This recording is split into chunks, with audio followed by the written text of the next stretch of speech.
नमस्कार, आपका स्वागत है। स्त्रियों को घर के अंदर ये 5 काम कभी नहीं करने चाहिए, नहीं तो घर में दुख और दारिद्र्य आता है और माँ लक्ष्मी ऐसे घर से रूठ कर चली जाती है। दोस्तों, हमारे प्राचीन ग्रंथों में हर पति पत्नी को शिवजी और माता गौरी का रूप माना जाता है। शिवजी और माता गौरी एक दूसरे के पूरक है, अर्धनारीश्वर है। ठीक उसी प्रकार पति और पत्नी भी एक दूसरे के अर्धांग होते हैं, इसलिए पत्नी को अर्धांगिनी कहा जाता है। विवाह के पश्चात पत्नी का भाग्य भी पति के साथ जुड़ा होता है। पत्नी के कर्म, यज्ञ, धर्म कार्य, पुण्य आदि का फल पति को भी प्राप्त होता है और उसी प्रकार से पत्नी द्वारा किए गए गलत कर्मों का भुगतान पति को भी सहन करना पड़ता है। हमारे हिंदू समाज में स्त्रियों को घर की लक्ष्मी और अन्नपूर्णा माना जाता है, किंतु कुछ महिलाओं के गलत वर्तन से माता लक्ष्मी रूठ जाती है और घर से चली जाती है और ऐसे घर में उनकी ज्येष्ठ बहन अलक्ष्मी निवास करने लगती है। अगर आपको भी आपके घर में कुछ ऐसा प्रतीत होने लगा है तो इन गलतियों को तुरंत सुधार ले,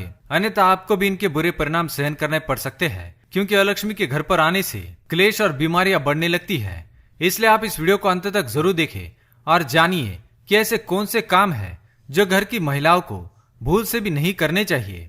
पहला काम, घर की महिलाओं को कभी भी संध्या के वक्त बाल खुले रखकर घर में नहीं घूमना चाहिए। कई घरों में महिलाओं को आदत होती है कि वे संध्या के वक्त अपने बाल संवारने लगती है और घर में एक स्थान से दूसरे स्थान पर बाल खोलकर घूमती है, पर ऐसा करना शास्त्रों के अनुसार बिल्कुल भी सही माना नहीं जाता।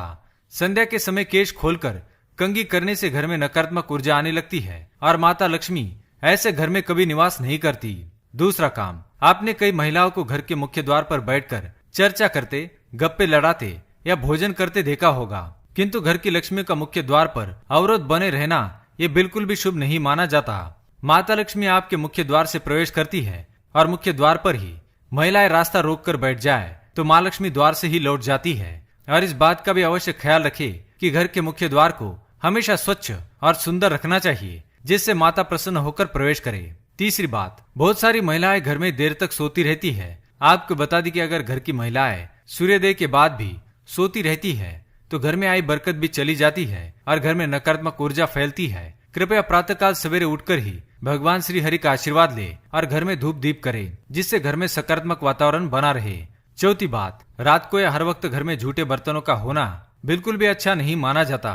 झूठे बर्तन नकारात्मक ऊर्जा फैलाते हैं, इसी कारण ऐसे घर में माँ लक्ष्मी कभी निवास नहीं करती। जितना हो सके रसोई घर को स्वच्छ रखे, झूठे बर्तनों को रात को ही साफ कर दे, या ऐसा न कर पाए तो झूठे बर्तनों को रसोई से बाहर रखे। इसके साथ यह भी ध्यान रखे कि घर की महिलाएं झूठे बर्तनों में खाना ना खाए और दूसरों को भी ना परोसे। पांचवी बात, पत्नी प्रेम, सहनशीलता, ममता और त्याग की मूर्त मानी जाती है, किंतु कुछ महिलाओं की वाणी अत्यंत कटु और क्लेश पैदा करने वाली होती है। उनके स्वभाव में ही शिकायत करना और मनमुटाव जैसी प्रवृत्तियां स्थापन होने लगती है और जिस घर में पति और पत्नी के बीच सदैव ही क्लेश बना रहता है, उस घर में माता लक्ष्मी नहीं बल्कि उनकी बड़ी बहन अलक्ष्मी निवास करने लग जाती है, जिससे घर की सुख समृद्धि, वैभव, सकारात्मकता और भक्ति घर से दूर जाने लगती है। कृपया घर में आपसी प्रेम और ईश्वर के प्रति श्रद्धा भाव रखे, इससे घर की बरकत में वृद्धि हो जाएगी। छठी बात, जिन घरों में द्वार पर आए भिक्षुक का तिरस्कार किया जाता है, ऐसे घर में माँ लक्ष्मी कभी प्रवेश नहीं करती। अगर आपके द्वार पर आए भिक्षुक का अपमान होता है या उन्हें कुछ भी ना देकर वहां से भगाया जाता है, इसके अलावा द्वार पर आई गाय को बिना रोटी खिलाए ही भगाया जाता है, तो ऐसे घर से सुख समृद्धि और शांति दूर चली जाती है। घर की महिलाओं को कभी भी बिना श्रृंगार सूना नहीं रहना चाहिए। घर की बुराई और शिकायत दूसरे व्यक्तियों से नहीं करनी चाहिए। घर के मंदिर में धूप दीप करना कभी भूलना नहीं चाहिए और बात बात पे अपने पति को अपशब्द नहीं कहने चाहिए। तो दोस्तों, ये थी वो कुछ महत्वपूर्ण बातें जो महिलाओं को भूल कर भी नहीं करनी चाहिए। वीडियो पसंद आए तो लाइक करें, कमेंट में जय माँ लक्ष्मी अवश्य लिखे, साथ ही चैनल को सब्सक्राइब करें। धन्यवाद।